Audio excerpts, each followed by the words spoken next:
Quality और consistent performance के लिए सिर्फ सिल्वर पंप्स एंड मोटर्स, नाम याद रखना। આવીએ ટુ વ્હીલર પર. સર નંબર્સ સો ફાર આવ્યા છે રોયલ એનફિલ્ડ બહુ જ સરસ, આઈશર માટે સારા નંબર્સ છે 2%, બહુ સરસ તો નહીં પણ એવરેજ 2%. પણ ઓબ્ઝર્વેશન એ છે કે એક્સપોર્ટ બહુ સરસ વધ્યું છે અને એ જે વિદેશમાં કલ્ચર છે રોયલ એનફિલ્ડનું તે સુધરી રહ્યું છે, જે એક સારી વાત. સામે તમે કમર્શિયલ જુઓ એમનું આઈશરનું વેચાણ તો એ પણ સરસ સુધર્યું છે.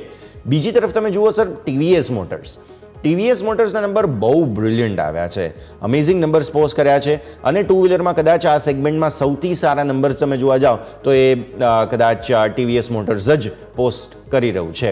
પ્લસ ટીવીએસ મોટર્સ માટે આજે બીજા એક સમાચાર પણ છે, ડ્રાઇવેક્સ મોબિલિટીમાં એમણે હિસ્સો વધાર્યો અને જે નારાયણ કાર્તિકેયન જે આપણા એક બહુ જ જાણીતા અને સફળ F1 રેસર છે ભારતીય, તેઓ એ કંપનીના એમડી અને સીઈઓ છે, એમડી અને ફાઉન્ડર છે અને તેઓની કંપનીમાં હિસ્સો વધાર્યો છે ટીવીએસ મોટર્સે. તો ટીવીએસ મોટર્સ બે સમાચારોને લઈને ફોકસમાં, રોયલ એનફિલ્ડની પણ વાત કરીએ, હીરો છે, બજાજ છે, નંબર્સ બીજા બધા પોપ્યુલેટ થતા રહેશે, પણ કદાચ ટુ વ્હીલરમાં બેસ્ટ પરફોર્મર અત્યારે ફિલહાલ જો કોઈ હોય તો એ ટીવીએસ મોટર્સ છે. યજ્ઞેશ.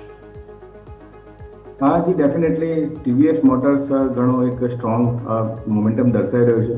ફર્સ્ટ આપણે આઈશર મોટર પર ચર્ચા કરવા જેવું લાગી રહ્યું છે કે આઈશર મોટરની અંદર પણ યુનિટ્સ તો સ્ટ્રોંગ જોવા મળી રહ્યા છે, પરંતુ એના વીકલી ટાઈમ ફ્રેમ પર અગર નજર નાખીએ છીએ તો એક સ્ટ્રોંગ મોમેન્ટમ જોવા મળી રહ્યું છે, પરંતુ જે ઇન્ટરનલ સ્ટ્રેન્થ ચાર્ટ્સમાં જોવા એવી નથી મળી રહી. ઓવરઓલ ડેઇલી ટાઈમ ફ્રેમ પર પણ આપણે જોઈએ તો નવા હાઈસ ફોર્મ કરવાના ઘણીવાર પ્રયત્ન કર્યા છે, પરંતુ એક રેન્જ ફોર્મેશન જોવા મળી રહી છે. 5060 5100 પાસે આપણે ઘણીવાર રેઝિસ્ટન્સ ફેસ કર્યો છે.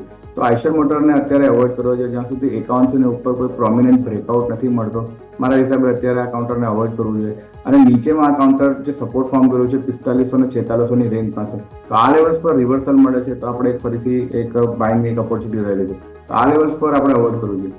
ટીવીએસ મોટરની વાત કરીએ તો ટીવીએસ મોટર તમે કહ્યું પ્રમાણે ઘણા સ્ટ્રોંગ નંબર્સ જોવા મળી રહ્યા છે. જે રીતે એક ચાર્ટ ફોર્મેશન છે, ઇમ્પોર્ટન્ટ લેવલ્સ પાસે, સપોર્ટ પાસે એક ડાયવર્જન્સ પોઝિટિવ ફોર્મ થતા જોવા મળી રહ્યો છે.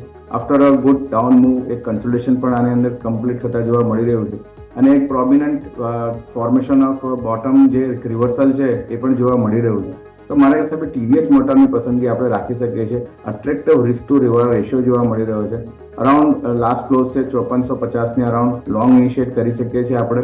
2350 નો સ્ટોપ લોસ રાખવાનો છે, અરાઉન્ડ 110 પોઈન્ટનો સ્ટોપ લોસ છે, પરંતુ ઉપર જે અપસાઇડ છે 2600 થી 2650 સુધીની આવતા જોવા મળી શકે છે. લગભગ 200 થી 250 પોઈન્ટની મોમેન્ટમ આપણને અપસાઇડ જોવા મળી શકે છે. રિસ્ક ટુ રિવોર્ડ રેશિયો 1:2 2.5 જેવો જોવા મળે છે. મારા હિસાબે ટીવીએસ મોટરની પસંદગી રાખવી જોઈએ.